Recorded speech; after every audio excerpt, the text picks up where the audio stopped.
ये जो 4 लाइन है इसमें, ये भर्तृहरि कृत वैराग्य शतक श्लोक है, उसमें से लिया है। ये त्रिष्टुप छंद है। तो गाने की कोशिश कर रहा हूँ। भोगान भुक्ता वयमेव भुक्तः तपो न तप्तं वयमेव तप्तः कालो न यातो वयमेव यातः तृष्णा न जीर्णा वयमेव जीर्णाः भोगा न भुक्ता वयमेव भुक्तः तपो न तप्तं वयमेव तप्तः कालो न यातो वयमेव यातः तृष्णा न जीर्णा वयमेव जीर्णाः।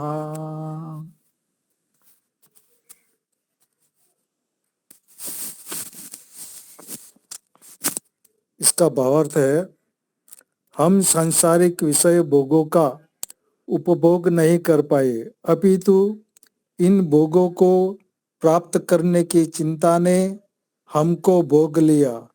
हमने तप नहीं किया, बल्कि आध्यात्मिक, अधिभौतिक, अधिदैविक ताप हमको ही जीवन भर तपाते रहे। भोगों को भोगते भोगते हम काल को नहीं काट पाए, प्रत्युत काल ने हमको ही नष्ट कर दिया। इसी प्रकार भोगों को प्राप्त करने स्वरूप तृष्णा तो बूढ़ी नहीं हुई, अपितु हम ही बूढ़े हो गए। दूसरा है, परोपकाराय फलन्ति वृक्षाः परोपकाराय वहन्ति नद्यः परोपकाराय दुहन्ति गावः परोपकारार्थम् इदं शरीरम् परोपकाराय फलन्ति वृक्षाः परोपकाराय वहन्ति नद्यः परोपकाराय दुहन्ति गावः परोपकारार्थम् इदं शरीरम्।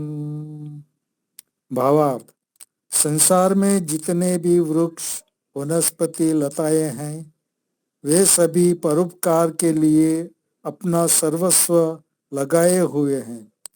पृथ्वी की छाती पर बहने वाली सभी नदियां, झरने, तालाब आदि परोपकार के लिए ही समर्पित है। गाय, भेड़, बकरी आदि पशु भी परोपकार के लिए जीवन लगाए हुए हैं। विद्वान, विरक्त, संत, योगी भी संसार के कल्याणार्थ तन मन धन को न्यौछावर करते हैं। इसलिए हे मानव, तू भी परोपकारी बन। आप सबका धन्यवाद। हमको जो 2 मिनट समय दिया है, इसके लिए अलका बहन जी का भी बहुत बहुत धन्यवाद। धन्यवाद। वो ठीक है। हाँ, नहीं भजन नहीं है अभी। कोई किसी और को अभी चांस दीजिए, कोई वो है तो।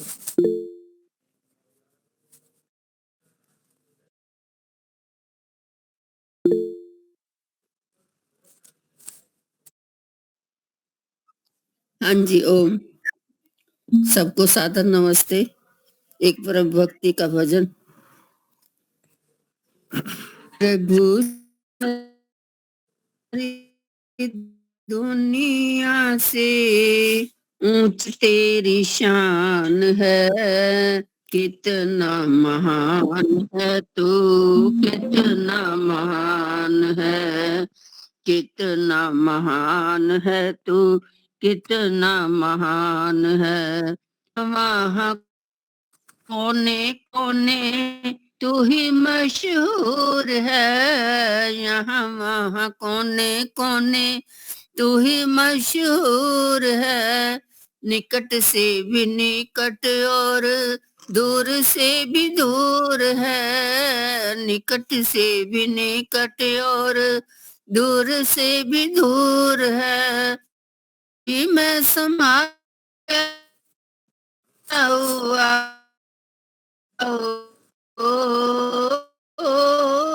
कभी मैं समाया हुआ सकल जहान है, ना महान है तू, कितना महान है, कितना महान है तू, कितना महान है तू। तू ही एक मालिक है सारी कायनात का, तू ही एक मालिक है सारी कायनात का।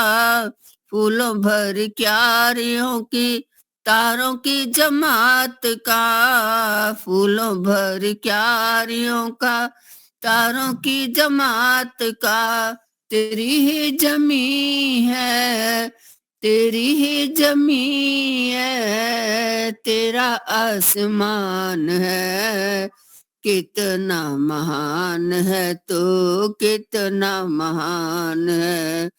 प्रभु सारी दुनिया से ऊंची तेरी शान है, कितना महान है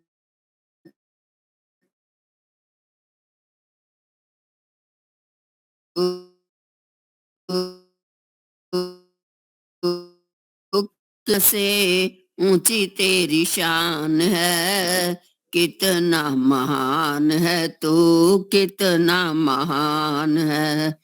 सभी ने जो रंग देखे सभी तेरे रंग है, सभी ने जो रंग देखे सभी तेरे रंग है।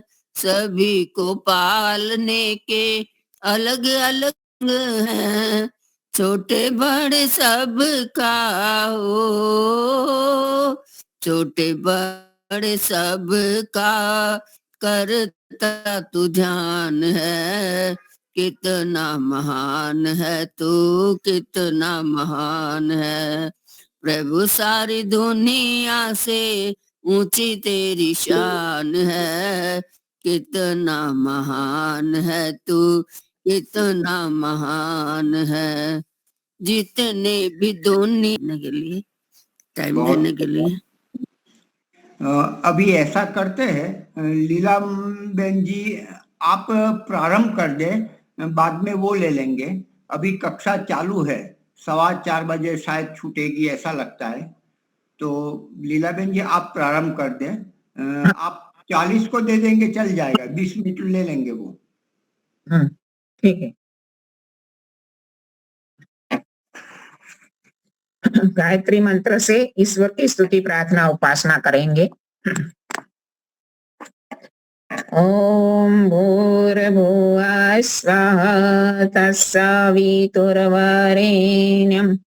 भर्गो देवस्य धीमहि धियो यो नः प्रचोदयात्।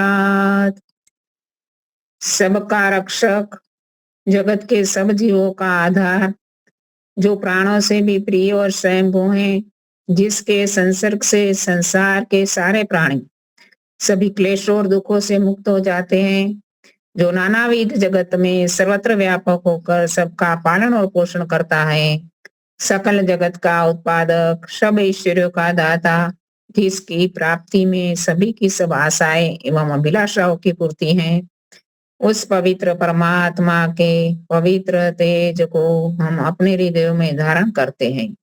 वो परमात्मा हमारी बुद्धियों को निकृष्ट मार्ग से निवृत्त करके उत्कृष्ट मार्ग की ओर प्रेरित करे।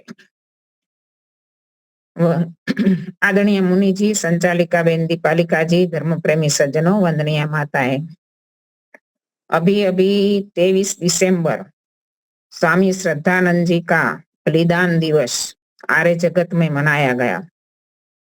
महर्षि दयानंद के बाद वैदिक धर्म के मिशन को आगे बढ़ाने वाले सर्वप्रथम उनके शिष्य थे स्वामी श्रद्धानंद, और उन्होंने स्वामी जी की जो भी प्रेरणाएं थी, उद्देश्य थे, उनका अक्षरश पालन किया था अपने जीवन में।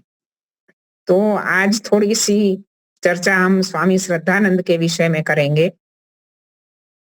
ऐसे संसार के अंदर हम देखते हैं कि कोई भी प्राणी, जैसे कुत्ता है, बिल्ली है, गाय है, घोड़ा है, गधा है, कोई भी प्रकृति ने जैसा बनाया है ऐसा ही उनकी मृत्यु तक रहता है।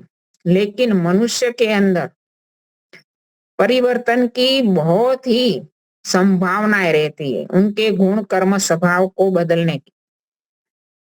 तो मुंशीराम, उनका जो पूर्वाश्रम का नाम था मुंशीराम, तो मुंशीराम का जीवन एक पतित जीवन था, एक अधपतन में पड़ा हुआ कीड़े के समान था। कौन सी बुराई थी जो उनके जीवन में नहीं थी?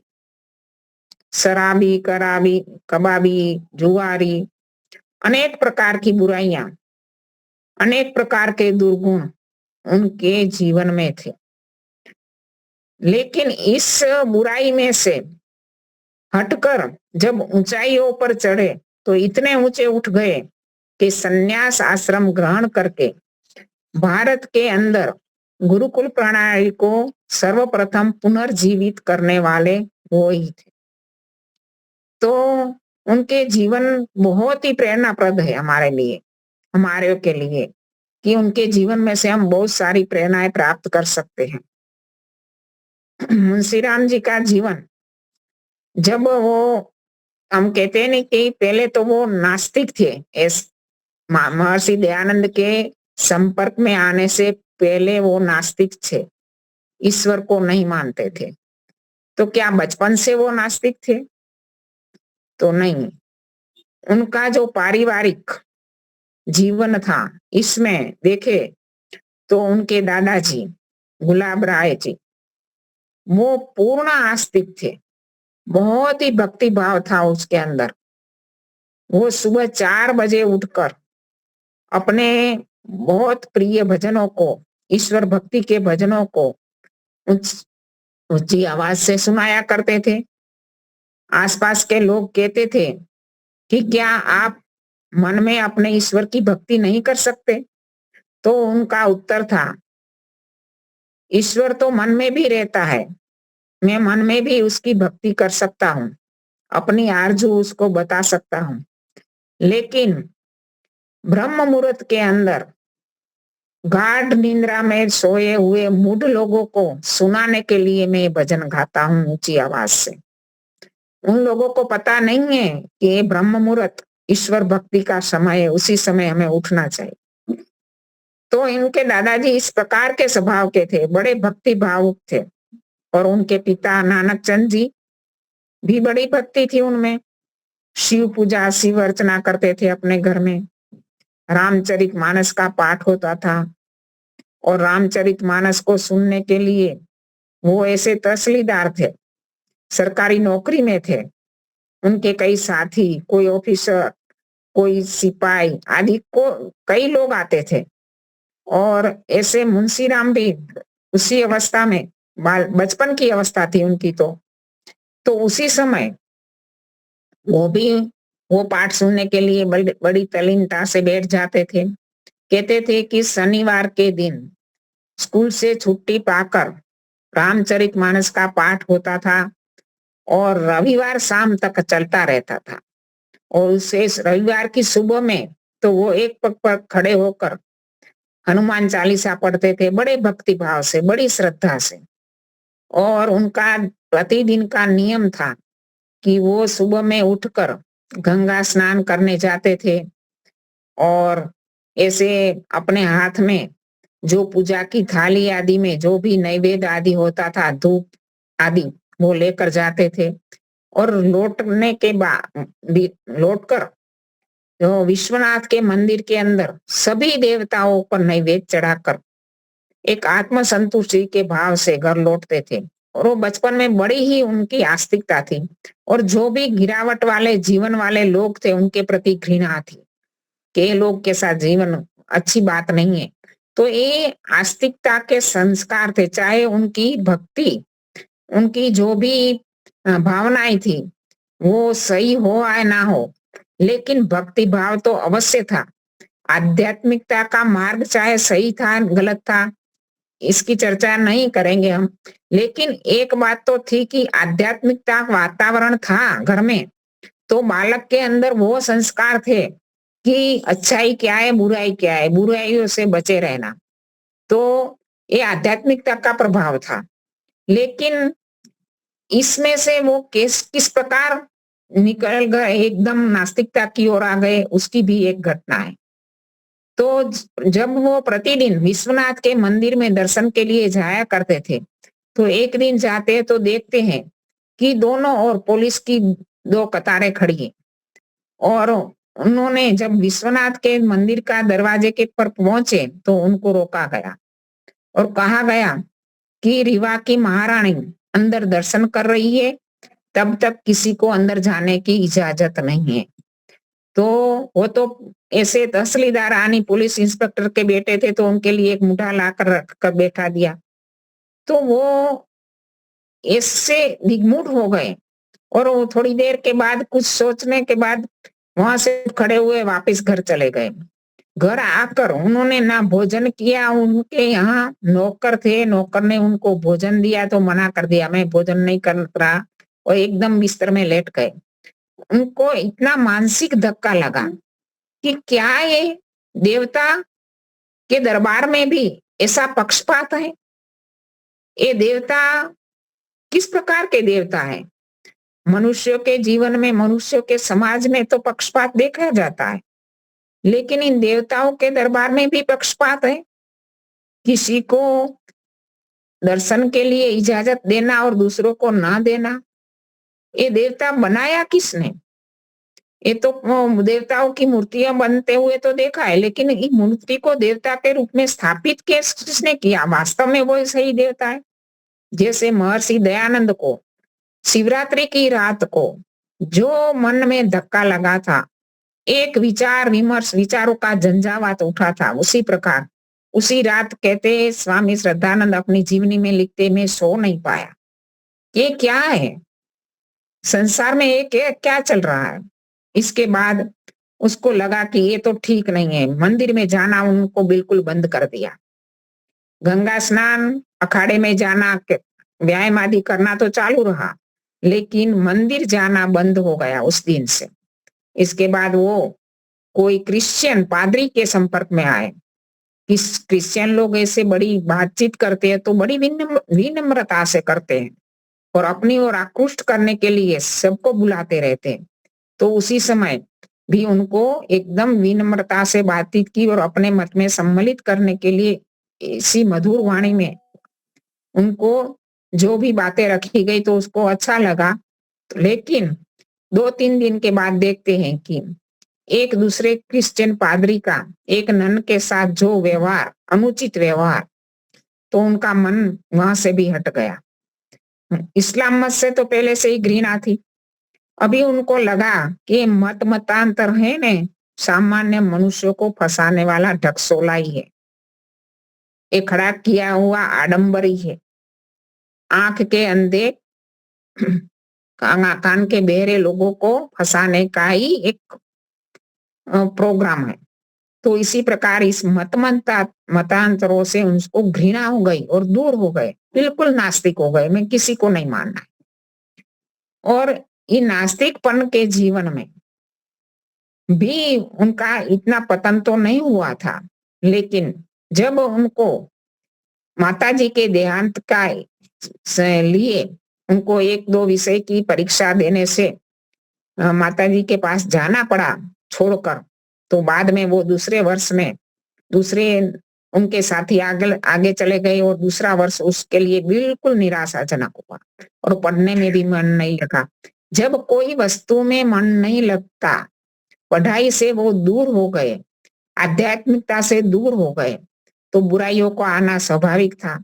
ऐसे मित्र मिले, ऐसा संग मिला, संग का कितना असर होता है। उनका जीवन तो बिल्कुल पानी की तरह था।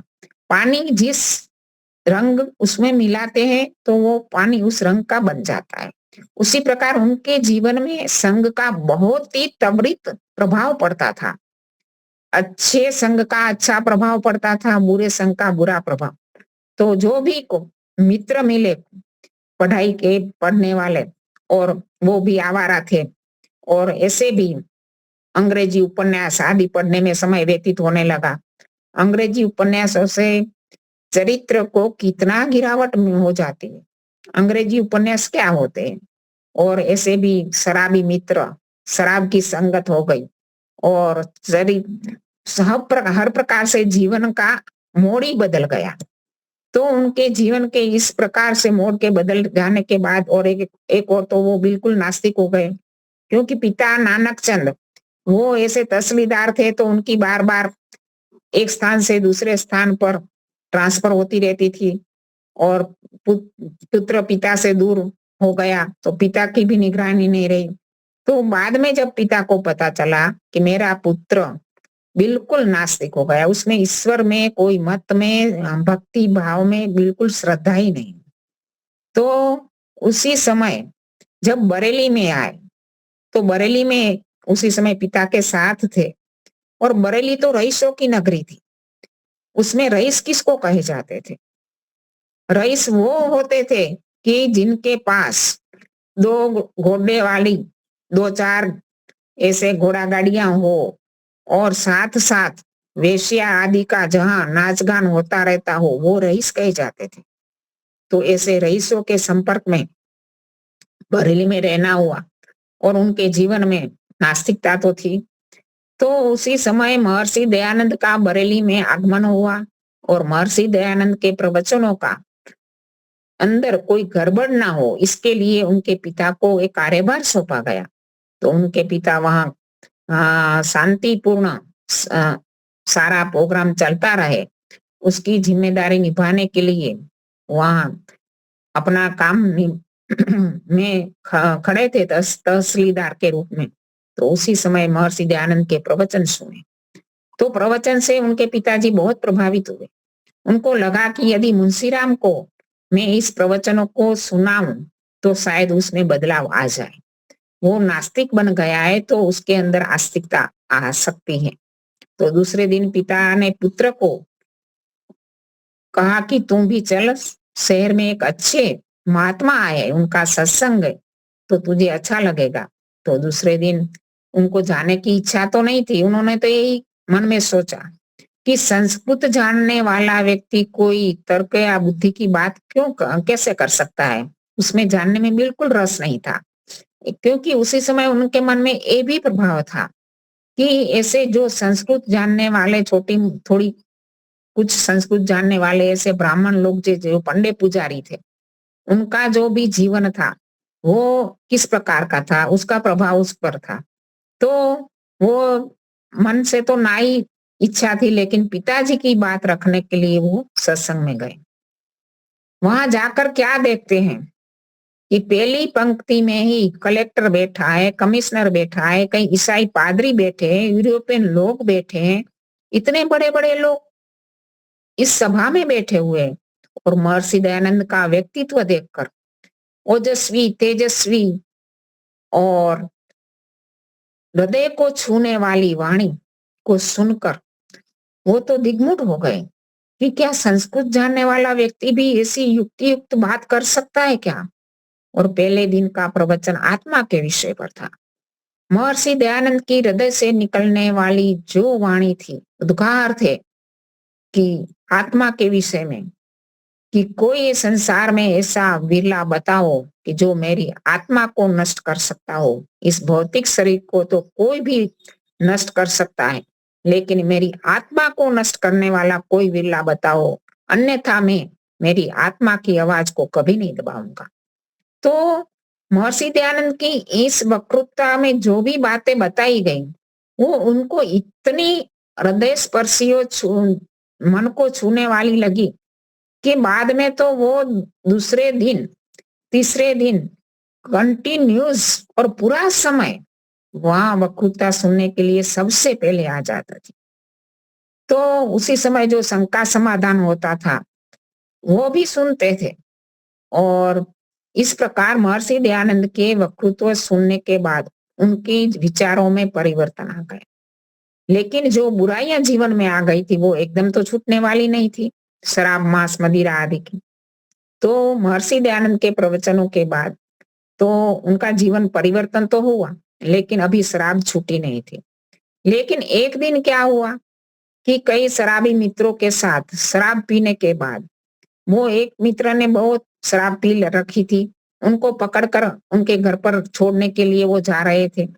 उनका एकदम तो नहीं छूटा था, लेकिन एक अंदर वो लिखते हैं स्वामी श्रद्धानंद जी कि जब भी मैं कोई ऐसे गलत कार्य की ओर मेरा पांव बढ़ता था तो उसी समय महर्षि दयानंद की दिव्य मूर्ति मेरे मानस पटल पर आकर अंकित हो जाती थी।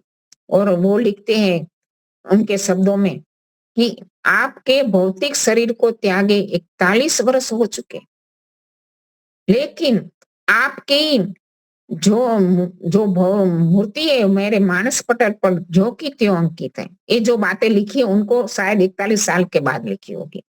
तो उन्होंने लिखा कि जो की त्यों अंकित है। आज भी मुझे लगता है कि अंधकार की खाई से निकालने वाले आप ही मेरे जीवन को ऊंचाई पर उठाने वाले। तो महर्षि दयानंद शराब तो ऐसे छूटा नहीं था, लेकिन कम जरूर हुआ था। तो उसी शराबी मित्र को अब उसके घर पर पहुंचाने के लिए जब वो निकले तो शराबी मित्र एकदम से एक गली में घुस गया और वहां से उनको पकड़ कर लेने के लिए पीछे गए तो एक वेश्या के घर पर वो मित्र चला गया था। तो उसको मन में ऐसा लगा, घर जाकर इतना धक्का लगा कि ये बुराई, ये व्यसन मनुष्य को कहाँ तक गिरा देता है।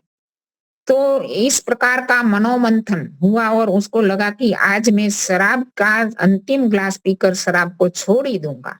लेकिन अंदर कहीं जो दृढ़ता इस प्रकार उसके मन पर प्रभावित हो गई कि उन्होंने वो ही गिलास पकड़कर सामने वाले मकान की दीवार पर दे मारा और चूर चूर हो गया। तो इसी समय कहते हैं कि होनहार व्यक्ति जो होते हैं उनके अंदर जो इस प्रकार का बदलाव आता है वो उग्रता पूर्वक ही आता है, धीरे धीरे नहीं आता, एकदम से उग्रता पूर्वक। तो इसी प्रकार शराब छूट गया उसी दिन से। और दूसरे शराबी मित्र भी उनको कभी कि नहीं कहते थे कि चलो शराब पियो। एक बार कोई किसी ने दावत रखी थी तो उनको जबरदस्ती वो दावत में ले गए। उनको नहीं था कि इस दावत में दिन के समय भी शराब का वहां प्रचलन होगा, लेकिन दिन के समय में उनके कई मित्रों ने उनको मस्ती मस्ती में पकड़कर उनके मुंह में शराब डाली, नाक को दबोचा आदि किया। तो उन्होंने तो एकदम से मुंह में से निकाल दिए, उनके कपड़े भी खराब हो गए।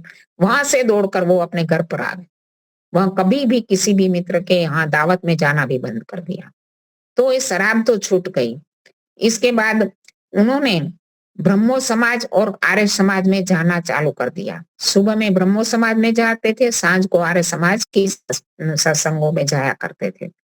ब्रह्मो समाज की अंदर भी उनको कुछ बातें अच्छी लगी, कुछ किताबें भी पढ़ी, लेकिन एक कर्म फल और पुनर्जन्म का जो सिद्धांत आया तो उनके मन में कई विचारों का झंझावात चला।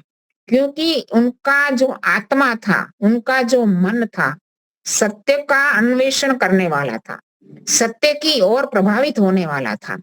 और तो उसी समय उनको लगा कि ये बातें ठीक नहीं है उनकी पुस्तकों में। उनके शंका समाधान करने का प्रयत्न किया, लेकिन उनका शंका समाधान कोई ब्रह्म समाज का व्यक्ति कर नहीं पाया, ना केशव चंद्र सेन ना कोई। तो इसके बाद वो उनको याद आया कि जब महर्षि दयानंद का पहला सत्संग हुआ था, उसी समय पादरी स्कॉट के साथ जो शास्त्रार्थ हुआ था उसमें पुनर्जन्म का बात आई थी, तो उनको लगा कि सत्यार्थ प्रकाश में इस बात का समाधान मिलेगा। तो सत्यार्थ प्रकाश प्राप्त करने के लिए वो आर्य समाज के पुस्तकालय पर थे, तो वहां पुस्तक का अध्यक्ष हाजिर नहीं थे, वो कोई डाकघर में अपनी नौकरी करते थे, तो वहां चले गए थे। तो वहां से चलकर वो डाकघर गए, तो पता चला कि भोजन के लिए वो घर पर गए हुए हैं। तो फिर वापसी करके वो उनके घर पर आए, तो पता चला कि फिर वो भोजन करके वहां चले गए। तो वहां ही उनके घर पर 1.5 घंटे तक उनके इंतजार में बैठे रहे। जब शाम को वो वापिस आए तो उन्होंने कहा कि मुझे सत्यार्थ प्रकाश चाहिए, क्योंकि दिन भर में उन्होंने सुबह से निकले हुए थे, ना भोजन किया था। एक ऐसी लगन लगी थी, एक ऐसी श्रद्धा उमड़ पड़ी थी कि नहीं, सत्यार्थ प्रकाश मुझे खोजना है और उसको पढ़ना है, और ये पुनर्जन्म और कर्म फल के सिद्धांत की शंकाओं का समाधान मुझे चाहिए। तो उसी समय उन्होंने कहा कि मैं ऐसे भोजन आदि से निवृत्त हो जाऊं, बाद में आपको देता हूं। तो उन्होंने अपने दिन भर की बात बताई, तो उसको लगा कि नहीं, ये श्रद्धा से प्रेरित होकर एक व्यक्ति आया है, दिन भर का ऐसे दौड़ धूप करता हुआ, तो चलो उन्होंने पहले सत्यार्थ प्रकाश दे दिया। सत्यार्थ प्रकाश ले जाने के बाद वो घर, वहां जाने के बाद पढ़ने के लिए इतने इंतजार युक्त थे कि भोजन भी उन्हें याद नहीं आया। और बाद में उनको अपनी शंकाओं का समाधान हुआ और मन में ठान लिया कि अभी मुझे आर्य समाज का सदस्य बनना है, आर्य समाज में प्रवेश करना है। तो जब वो आर्य समाज में प्रवेश करने के लिए गए, तो उसी समय उनके जो साथी थे उन्होंने ले गए और बहुत ही अच्छी प्रकार से वो गए, भजन सुने, कुछ ऐसे मंत्र पाठ आदि भी सुना। तो बाद में उनको बताया गया कि आप अपने मंतव्य बताओ, अपने अनुभव थोड़ा सा रखो, आज से तुम आर्य समाज के सदस्य बन रहे हो, तो अपनी अपनी बात भी कुछ रखो। तो उन्होंने कहा, उनका जो प्रथम प्रवचन था, प्रथम था, वो भी अपने दिल के उद्गार थे।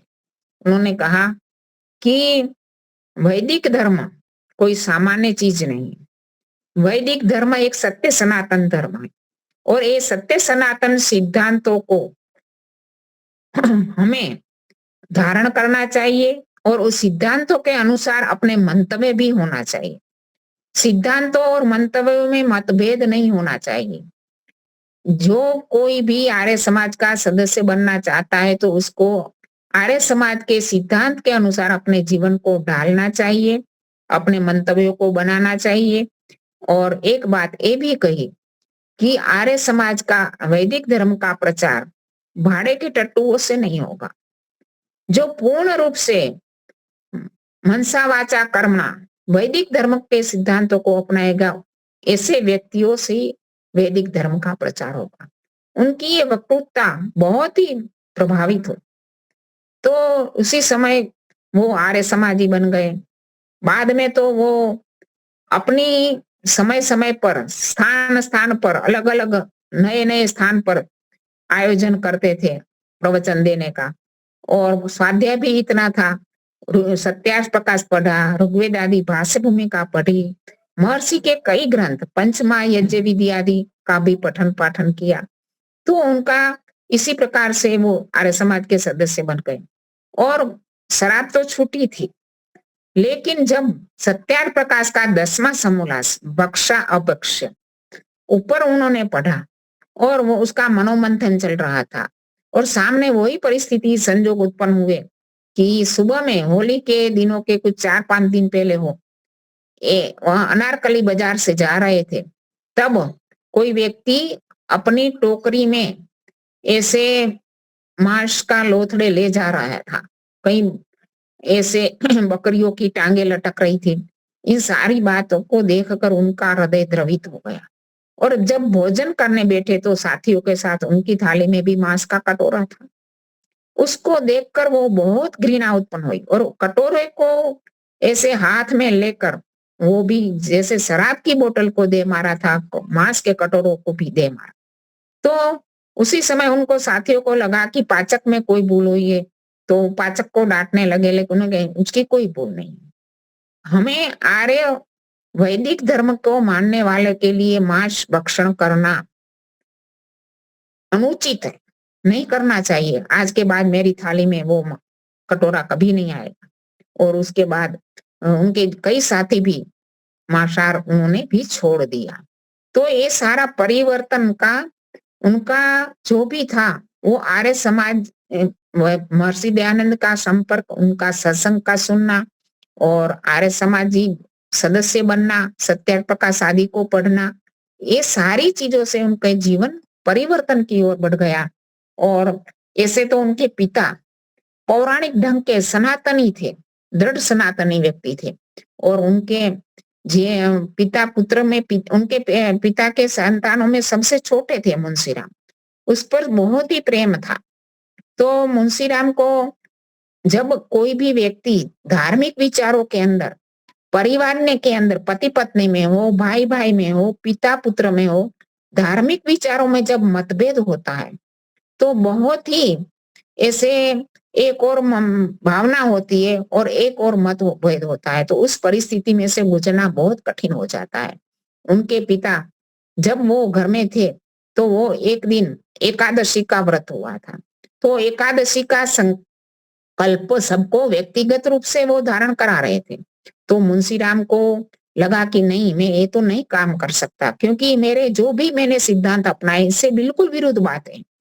तो वो नीचे ही नहीं उतरे। तो उनको बुलाया गया नौकर द्वारा और कहा कि सबने संकल्प ले लिया है, तुम भी संकल्प ले लो। तो मुंशीराम ने कहा कि पिताजी, संकल्प तो दिल की बात होती है, वो आपके दिल का संकल्प है, आप दीजिए। तो उनके पिता ने कहा, क्या मेरे धन पर तेरा अधिकार नहीं है? तुझे भी संकल्प लेना पड़ेगा।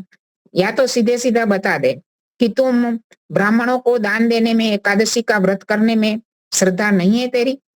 तो उसने कहा कि मैं ब्राह्मणत्व में श्रद्धा रखता हूँ, लेकिन आप जिस ब्राह्मणों को दान दे रहे उसको मैं सही नहीं मानता, ना एकादशी मेरे लिए विशेष कोई है। तो उनकी इस बात सुनकर उनके पिताजी को बहुत ही बुरा लगा, क्योंकि वो इतने इस प्रकार के विचारों के थे कि वो इसके विरुद्ध में सुनना ही नहीं चाहते थे। तो मुंशीराम जी ने जो एक कहा बात, तो उनको लगा कि मैंने तेरे पर कितनी आशा रखी थी, वकीलात कराई और वकीलात की नौकरी छोड़वा कर वकीलात का धंधा चालू कराने के फिर मेरी कई आशाएं थी। तो इसके बाद जब वहां से जाना था 2 दिन के बाद, तब उसी समय वो उनके चरण स्पर्श करने आए। तब भी उनके पिताजी ने नौकर को बुलाया और पूजा की थाली हाथ में थमा कर कहा कि जाओ ठाकुर जी को माथा टेक के उनका आशीर्वाद लेकर जाओ। तो वो तो उनके सिद्धांत से बिल्कुल विरुद्ध बात थी। तो वो तो दिग्मूढ़ हो गए, अब क्या करें? पिताजी की भावनाओं को ठेस तो पहुंचेगी, लेकिन अपने विचार पिताजी को बता दिया कि मैं मेरे सिद्धांत के विरुद्ध ये बात नहीं कर सकता।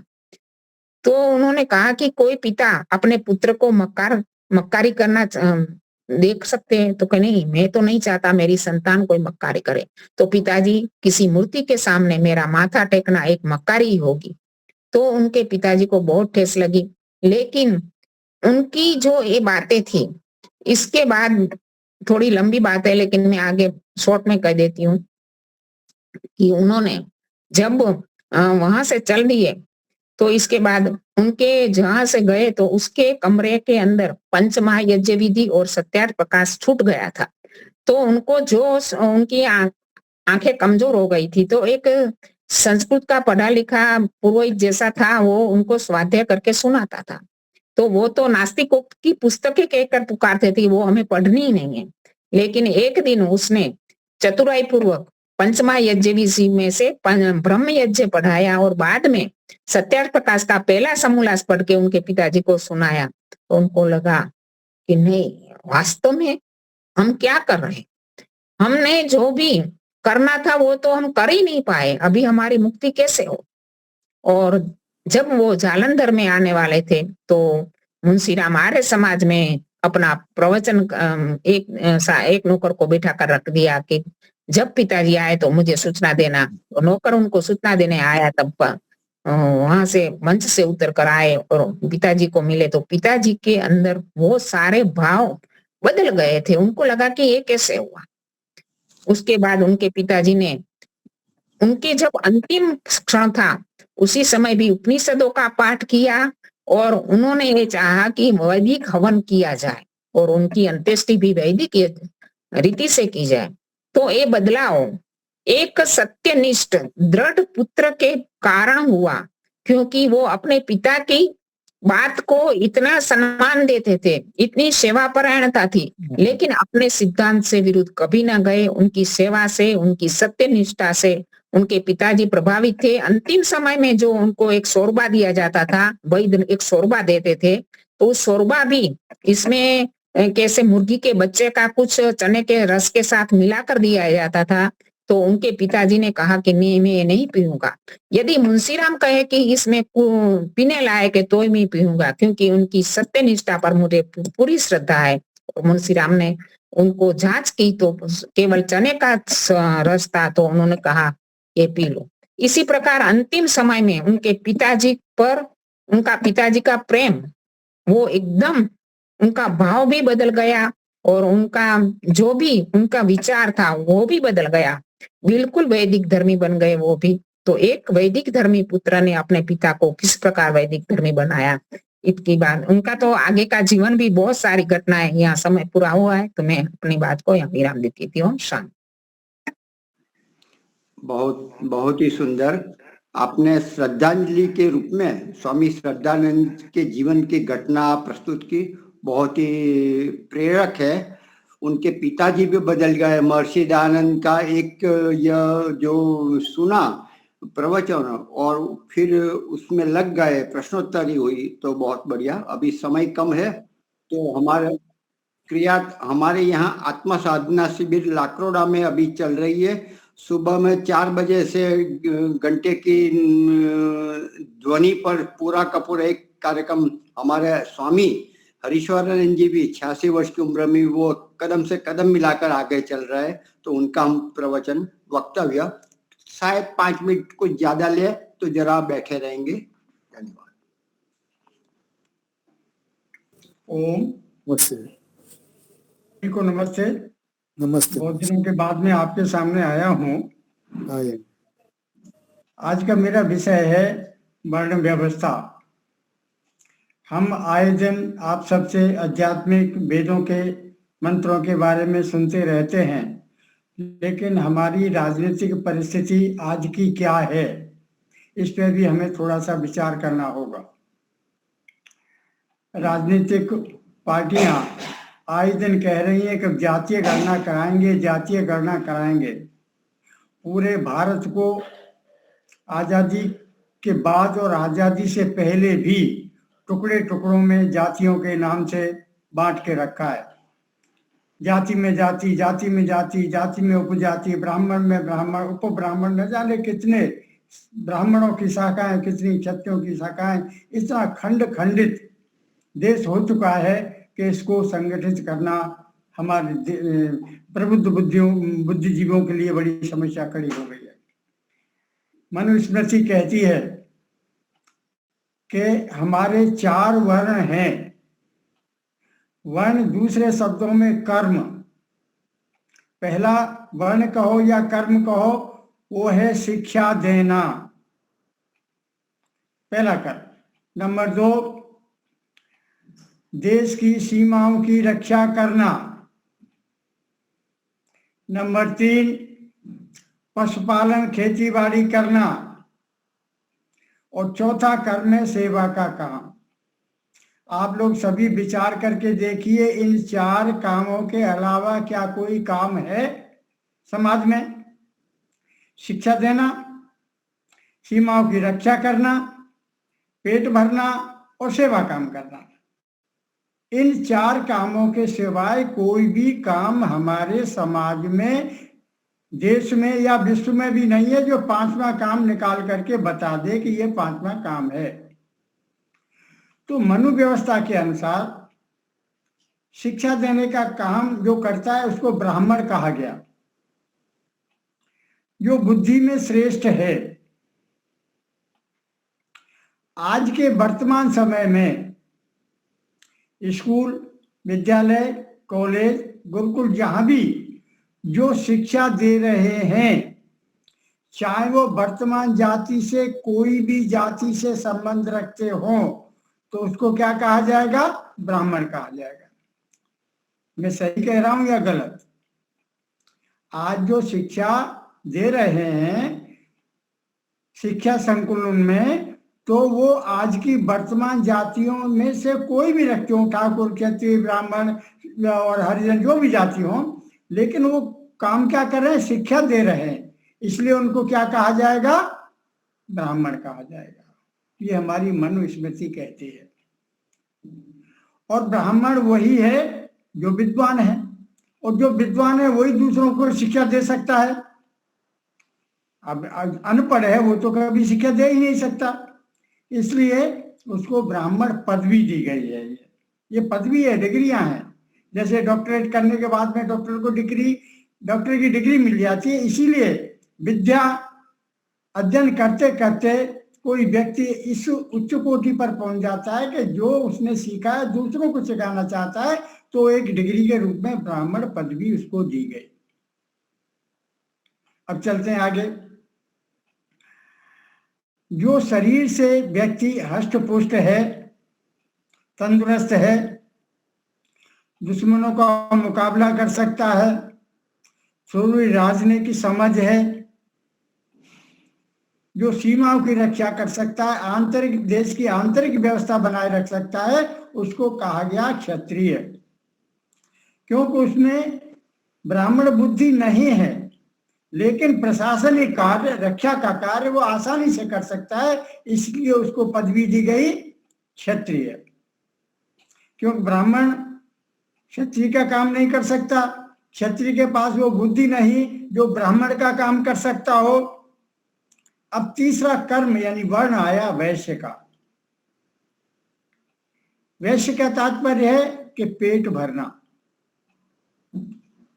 आज जो पशुपालक हैं, जो किसान हैं, खेतीबाड़ी करते हैं, तो उनको कहा गया वैश्य कि भाई मेरे पास ब्राह्मण की सी बुद्धि नहीं है, मेरे पास क्षत्रिय जैसा बल नहीं है, लेकिन मैं ये जवाबदारी है कि मैं समाज का पेट भर सकता हूं।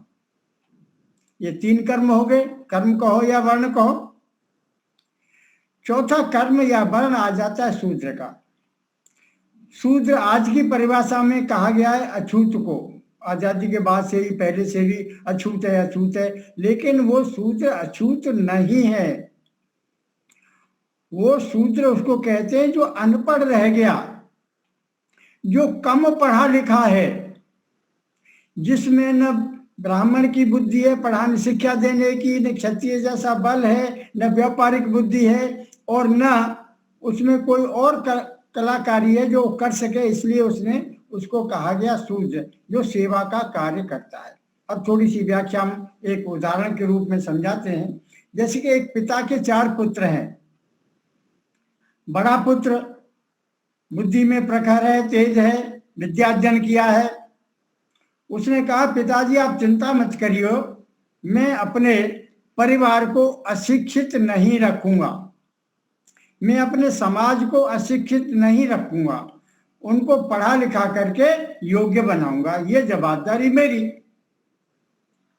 दूसरा पुत्र बोला कि पिताजी मेरे पास बड़े भाई जैसी शिक्षा देने की बुद्धि तो नहीं है, लेकिन मैं शरीर से तंदुरुस्त हूं, तो मेरे परिवार की तरफ कोई आंख उठा करके देखेगा तो मैं उसकी आंख फोड़ दूंगा। यानी मैं परिवार की मर्यादा को या देश की सीमाओं को सलामत रखूंगा, ये जवाबदारी मेरी। तीसरा पुत्र बोला कि पिताजी मेरे पास बड़े भैया जैसी शिक्षा की बुद्धि नहीं, मझले भैया जैसी मेरे पास शारीरिक शक्ति नहीं, लेकिन एक जवाबदारी मैं लेता हूं कि मैं परिवार को भूखा नहीं रहने दूंगा। मैं खेतीबाड़ी करूंगा, पशुपालन करूंगा, दूध दही घी आदि की प्रचुरता परिवार में रहेगी, ये जवाबदारी मैं लेता हूं। 3 पुत्रों ने अपनी अपनी जवाबदारी कर्म स्वीकार कर लिए या वर्ण स्वीकार कर लिए। अब चौथा पुत्र बोला पिताजी मेरे पास बड़े भाई जैसी शिक्षा की बुद्धि नहीं, मेरे पास मजले भैया जैसी शारीरिक शक्ति भी नहीं है। तीसरे भैया की तरह से मेरे पास में व्यापारिक बुद्धि नहीं है। हाँ, इतना जरूर है कि ये जो तीनों भाई कार्य करेंगे उनमें मैं अपना सहयोग दूंगा, ये मैं अपनी जवाबदारी लेता हूं। तो एक ही पिता के चारों पुत्रों ने अपनी अपनी जवाबदारी स्वीकार कर ली, तो पांचवा कोई काम बचा नहीं। अब ये चारों भाई एक ही माँ की गोद में पले, एक ही माँ का आंचल पिया, एक ही माँ ने भोजन बना करके दिया, एक ही पिता ने कमा करके चारों बेटों का पालन पोषण किया। तो अब ये बताइए कि यहाँ पर कौन छोटा कौन बड़ा है, और कौन छूत है और कौन अछूत है। चारों भाई शाम को मिलकर के एक ही रसोड़ा में बैठ करके भोजन करते हैं। तो यहाँ कोई किसी से छोटा नहीं है, कोई ऊंचा नहीं है, कोई बड़ा नहीं है। लेकिन आज की राजनीतिक पार्टियां देश को खंड खंड टुकड़े टुकड़े करने में लगी हुई है कि किस तरह से हमारी पार्टी राज सत्ता में आवे और आगे चल के ये हिंदू धर्म कहिए या सनातन कहिए, ये खंड खंड हो जाए, ये कभी एकत्रित न हो, कभी ये इकट्ठा न हो। अगर ये सनातन धर्मी इकट्ठे हो गए तो इनके सामने कोई भी टिकने वाला नहीं है। और आप लोग समाचार पत्रों में, टीवी समाचारों में देख रहे हैं कि आज के जो राजनीतिक पार्टियां हैं वो जातीय मत करना के चक्कर में ऐसी पड़ी हुई है, क्योंकि ये सनातन धर्मियों को खंड खंड टुकड़े टुकड़े कर देना चाहती है ताकि उनकी सत्ता आ जाए। दूसरे शब्दों में अगर ये कहा गया कि अगर सनातन धर्मी या हिंदू एकत्रित और समझदार नहीं हुए तो इस्लाम आने में कोई देर नहीं लगेगी। ज्यादातर पार्टियां देश को इस्लामीकरण कराने के चक्कर में लगी हुई हैं। विशेष करके मुझे नाम लेना ना चाहिए, कांग्रेस पार्टी इसमें वर्षों से लगी हुई है। आजादी के बाद से बहुत सारे नेता इसमें लगे हुए हैं कि भारत जो है पाकिस्तान जैसे इस्लामी देश हो गया, बांग्लादेश हो गया, और भी चारों तरफ हमारे करीब 57 देश इस्लामी धर्म को चल रहे हैं। लेकिन हमारा एक सनातन धर्म पूरे विश्व के अंदर एक ही है जो सनातन धर्म का पालन कर रहा है, और इसको भी वो सहन करना नहीं चाह रहे हैं। इसलिए जाति मतगणना के चक्कर में पड़े हुए हैं। इसलिए सभी सनातनियों को ये कहना है कि जातीय मतगणना के चक्कर में न पड़े। हमारे 4 वर्ण हैं, 4 काम है, सबको यही कहिए। हमारे समाज में 4 ही तो काम है, 5वां काम है कहाँ जो हमको बांटने की आप लोग कोशिश कर रहे हो। तो इस तरह से हमारे जो मनु महाराज ने 4 वर्णों की व्यवस्था की, 4 वर्णों आश्रम की व्यवस्था की, यही हमारे समाज का आधार है। जब तक ये चारों आश्रम, चारों वर्ण हमारे देश में चलते रहे तब हमारा समाज, हमारा देश स्वतंत्र और उन्नति की तरफ बढ़ता रहा। और जब से वर्ण व्यवस्था, आश्रम व्यवस्था समाप्त हुई, तब से देश पतन की तरफ जा रहा है। हम आशा करते हैं आने वाले समय में राजनीतिक पार्टियां इस विषय पर भी विचार करेंगी कि हमारा सनातन धर्म में खंड खंडित न हो और हमारा राष्ट्र, हमारा देश एक झंडे के नीचे सलामत रहे। धन्यवाद। नमस्ते गुरु जी। हाँ, स्वामी जी का बहुत बढ़िया वक्तव्य, 15 मिनट में बहुत सारी बातें बता दी। हाँ जी, बोलिए गमनलाल, क्या कुछ बोलते हो? ठीक है, तो और अपने क्या इलाहाबाद के है हमारे शंकर जी जो शांति पाठ करवा गए, तो कोई बात नहीं, तो प्रारंभ हम पूर्ण करते हैं।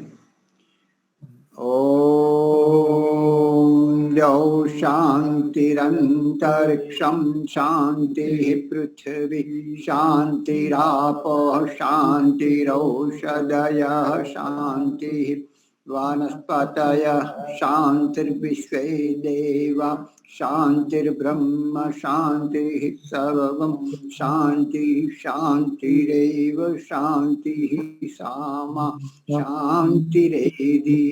ओम शांति शांति शांति। सबको सादर नमस्ते।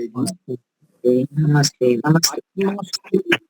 આત્મા સાધના શિબિર જ્યાં અહીંયા ચાલી રહી છે લાત્રોડા આશ્રમમાં, તો એમાં મારે ખાસ કહેવાનું કે જે વિશેષ કરીને સ્વામી વેદપતિજી છે, એમનું એટલું સરસ સંધ્યા ધ્યાન કરાવે છે, અલગ જ સ્ટાઇલથી અલગ જ એક ચિંતનાત્મક બહુ સરસ અનુભૂત વાતો કરે છે અને એક એક શબ્દ આપણે પહેલી વાર સાંભળતો હોય એટલી સુંદર છે.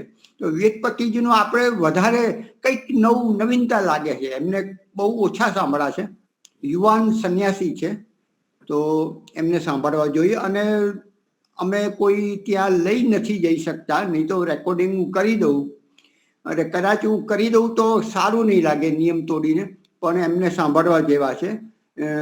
બહુ ગૂઢ અને ધ્યાનથી સાંભળે. જો બે ધ્યાન થોડા થયા તો નીકળી જાય, બે લીટીઓ તો પછી સબ્જેક્ટ ના, એટલે એટલું સુંદર એ પોતે કરી રહ્યા છે. તો એનો અમને વધારે વિશેષ લાભ મળે છે. સ્વામીજીનું તો પ્રવચન છે જ, એ ઉપરાંત બીજા બધા. આજે એક બહુ સરસ વક્તવ્ય આપ્યું આચાર્ય પ્રિયેશજીએ. આપણું લક્ષ્ય મોટું, આપણું સપનું મોટું કેમ ના હોવું જોઈએ, અને મોટું રાખવાથી શું શું લાભ થાય છે, કેટલી આગળ પ્રગતિ થાય છે. આપણે નાના નાના આપણું ક્યાં સામર્થ્ય, આપણી ક્યાં પાત્રતા છે, એવી વાતો એ રીતે આપણી લિમિટેશન આપણે પોતે આપણા પર મૂકી દઈએ. નો લિમિટ, જેટલું ચાલે એટલું. તો એમાં જ્યારે ઉપરનું ઊંચું તમે લક્ષ્ય કરો છો, એમાં કોમ્પિટિશન નથી. તમારી તપસ્યા છે પણ કોમ્પિટિશન નથી, પગ ખેંચનાર નથી. તો એના માટે એમને અડધો કલાક આ જ વિષય પર આપ્યો. બહુ જ સારું હતું, આમ હૃદયસ્પર્શી હતું, અને એમને અનુભૂત વાતો હતી કે હું પણ પહેલા આવું નહોતું કરતો, પણ મેં જ્યારે મોટું જ્યારે લક્ષ્ય ઈશ્વર પ્રાપ્તિનું જ રાખવું કેમ નહીં. આપણે લાગે કે આપણે ક્યાં ને ઈશ્વર પ્રાપ્તિ ક્યાં ને ઈશ્વર સાક્ષાત કરવો ને કરાવવો ને આ બધું આમ વારે વારે સાંભળીને આપણે છે, પણ હૃદયને હજુ સ્પર્શતું નથી. પણ જેમ જેમ આગળ આ લક્ષ્ય રાખીને જેમ જેમ આગળ વધતા જાય છે, તો પછી આ લક્ષ્ય લાગે કે આ લક્ષ્ય તો ઊંચું જ હોવું જોઈએ. તો એ બધી વાતો બહુ સારી ગમી. આ તો થોડી 2-5 મિનિટ હતી એટલે મેં તમારી જોડે વાત કરી. તો અમે અને સ્વામીજી અને ગાંધીનગરથી બીજા 4 છે, તો 60 વ્યક્તિઓ અહીંયા આત્મસાધના શિબિર કરી રહ્યા છે. હાજી હાજી, ચાલો ઠીક છે જી, ધન્યવાદ. મળે છે આપણે આવતીકાલે. આચાર્ય રમેશજી કક્ષા લેશે, લગભગ 4:15 આવી જશે, 5 મિનિટ આગી પાછી થઈ શકે. અને અહીંયા અમારે સેવા કામ કરવાનો છે. આ તો મને સ્પેશિયલ મુક્તિ આપી છે આશ્રમ આવતા પહેલા, પણ મેં જરા કીધું છે, મેં કહ્યું મને આ કામ કરવા દેજો 4 થી 5નું. હા કે તમે વાંધો નહીં, ઉલટી કામ વધારીશું. તો એ પ્રમાણે આપણે ભવિષ્યમાં પણ લાભ થશે. આપણે બધાને કંઈક શીખવું હશે તો જ્યારે પણ જોઈએ ત્યારે તાત્કાલિક બ્રહ્મચારીઓ ચલો આચાર્યજીને આપી દે છે, એ પણ તૈયાર થશે. એ બાને એમને સ્ટેજ મળે છે. કાલે એક અમારા પુષ્પેન્દ્રજી આચાર્ય હતા, એમને કીધું કે ભાઈ હું શનિવારે લઉં પણ હું સ્ક્રીન પર નહીં આવું, એટલે કે હું ફેસ નહીં દેખાડું. મેં કહ્યું એવું તો નહીં, પણ હમણાં મેં વિચારી કહીશ. પણ પછી છોટે આપણે એ રીતે કંઈ વાંધો નહીં, ફેસ પર નહીં આવે. એમને પોતે એવું નક્કી કર્યું કે નહીં મારે લાઈટમાં નથી આવવું, આ બધી નહીં તો ફસાઈ જઈશું. તો કંઈ વાંધો નહીં, આપણે વિડીયો બંધ કરીશું, ઓડિયો તો આપણે સાંભળી શકીશું. એટલે ઘણા બ્રહ્મચારીઓ સંન્યાસી અહીંયા આવે છે, અને સંપર્ક આપણે લગાતાર જતો આવતો લાવતો હોઉં છું, એટલે વાંધો નથી. અમારી જોડે બીજા બધા પણ મિત્ર એક આવ્યા છે, લક્ષ્મણભાઈ દેસાઈ ગાંધીનગરના. પછી બીજા 2-3 ને પણ હું પ્રયાસ કરું છું કે આવો આવો આવો, 1 મહિના માટે પણ આવો, અઠવાડિયા માટે પણ આવો, તો કરીએ છીએ. તો ચોક્કસ આપ પણ આવો, મુલાકાત લો. આવતા જ હો છો પણ રહેવાની સગવડ સાથે આવો. હું અહીંયા છું, અમારા ઘરવાળા પણ અહીંયા 15 દિવસથી પણ ઘરે નથી ગયા. એ 2 શિબિર પૂરી કરીને પાછા આજે કંઈક જશે, ખબર નહીં ગયા કે નહીં. પછી પિતાજી આવી ગયા, છોકરો પણ મળવા આવી ગયો કાર્યક્રમના બાને. તો સારું છે, સારું લાગે. ચલો કે આપણે આ ઉંમરમાં પણ આપણા પિતાજી મને મળવા આવે છે, આપણા છોકરા આપણે મળવા આવે છે, પત્ની પણ આવે છે કામથી, કે આ બાને પણ સારું લાગે. અને વાસ્તવમાં ઘણા એવું કહે કે ચલો આ તો ઘર તો તમારે વિખેરાઈ ગયું. અરે વિખેરેંગે, સારા માણસો ચારે બાજુ વિખેરાવા જોઈએ. ઉત્તમ વ્યક્તિઓ ચારે બાજુ પોતાને વૈદિક ધર્મ, પોતાના જીવન એક પ્રેરણારૂપ બને એવું હોવું જોઈએ. તો અહીંયા પ્રેરણા વાનપ્રસ્થથી પણ 1 કે 2 વ્યક્તિ અંતિમ દિવસે લેવાના છે. ચોક્કસ આપ પણ મુલાકાત લો. ધન્યવાદ.